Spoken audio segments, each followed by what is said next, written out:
une exécution comme il y en eut beaucoup. Même pas dans les règles de la guerre, dans le dos, lâchement.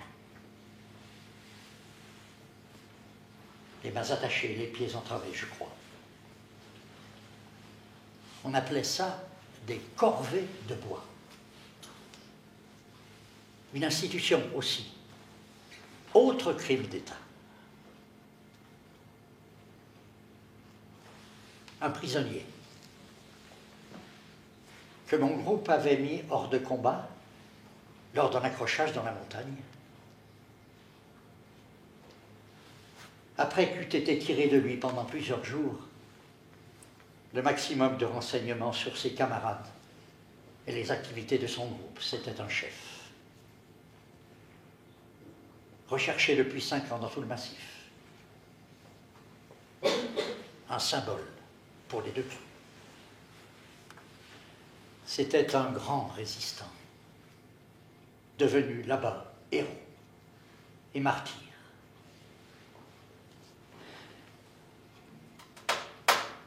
J'avais été presque volontaire pour prendre le commandement de cette corvée. Comme ça, pour voir. Un peu comme pour goûter à tout, moi. Déjà bien engagé, trop engagé dans la guerre.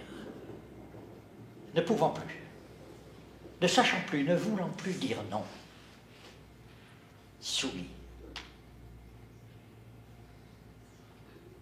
Pour goûter le pouvoir que l'on a quand on tient la vie d'un homme dans ses mains. Le plaisir aussi. J'avais été volontaire pour prendre le commandement de cette corvée. Et puisqu'on n'était pas en guerre, je suis allé ensuite à la gendarmerie pour une déposition en bonne et due forme.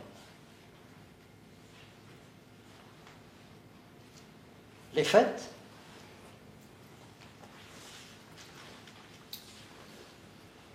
au cours d'une corvée de bois dans la montagne, le hors-la-loi. Hors-la-loi, c'était le nom officiel qui désignait dans l'armée et l'administration les combattants algériens, les moudjahidines, les maquisards, les résistants. Hors-la-loi coloniale, loi des inégalités raciales.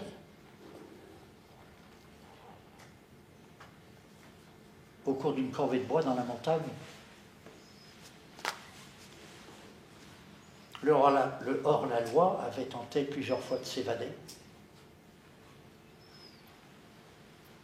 Les mains attachées, les pieds entravés, je crois. Étant parvenu à s'enfuir, nous l'avons poursuivi et avons dû l'abattre. La jeunesse de cette pièce, je peux dire que c'est au moment où j'ai pris conscience de la dérive que j'avais opéré en Algérie. Au moment où je me suis dit, mais qu'est-ce que j'ai foutu là-bas? Moi qui étais plein de valeurs positives, que j'ai pu aller jusqu'à exécuter un prisonnier. Et qu'est-ce qui a bien pu se passer dans ma tronche et dans mon comportement pour que j'en arrive là, quoi. Voilà. Alors après, j'ai travaillé sur moi. Je me suis posé les questions, je me suis posé ces questions-là. Comment suis-je arrivé là? Et puis j'ai écrit tout ça, peu à peu. Mais j'ai écrit tout ça en enchâssant l'exécution du prisonnier dans un contexte. C'est-à-dire que je commence par décrire comment je suis arrivé en Algérie, l'exotisme. Voilà, je vais aller en Afrique, voilà, ça va être extraordinaire, je vais aller en Afrique, tout ça. Et puis, oui, mais je vais aller en Afrique, mais pour faire la guerre, alors que je suis contre cette guerre, alors que je suis pour le combat du peuple algérien, comment se fait-il? Et puis, peu à peu, je me laisse embarquer, je me laisse prendre par l'armée. Au fur et à mesure que je prends du galon, au fur et à mesure que j'ai des responsabilités.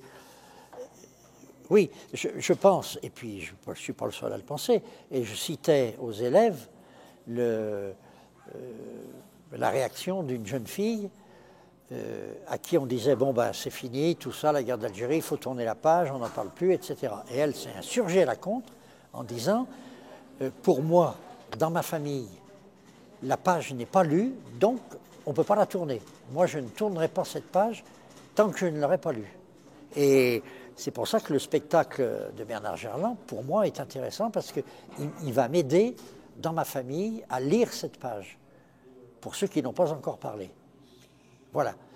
Et collectivement, au niveau de la société française, la page n'est pas lue. Et c'est pour ça qu'il y a tant de difficultés dans la société française, que ce soit du point de vue du racisme, problèmes politiques, enfin, il y a plein de questions, mais qui viennent du fait que cette page de la colonisation n'a pas encore été ni lue, ni écrite. Et notamment, alors, elle n'est pas mieux écrite dans la société algérienne, pire encore, mais ce qu'il faudrait, c'est arriver à l'écrire franco-algérienne ou algéro-française, comme on veut, peu importe, mais qu'on l'écrive commune, parce que c'est une histoire commune. La colonisation française en Algérie, c'est une histoire commune. Et il faudra bien un jour qu'elle s'écrive. Il y a des historiens qui s'y attaquent, il y a des témoins qui s'y attaquent. Moi, je témoigne avec des gens de l'armée algérienne, je témoigne avec des harkis. Voilà, c'est toutes des choses comme ça qui nous font avancer dans l'écriture collective, mais on n'en est pas encore au bout. Eh bien, je trouve qu'on n'a pas du tout assez parlé de cette guerre-là. Et je le vois moi-même dans ma famille, mon grand-père qui l'a lui-même vécu, on n'a jamais parlé. Je pense que ça a été une grande souffrance pour toutes les personnes qui ont vécu cette guerre. Et d'en parler comme ça, je pense que ça libère beaucoup. Et en plus, nous, ça nous apporte aussi beaucoup de connaissances. Et c'est un échange qui est très intéressant pour moi et qui ne se fait pas assez.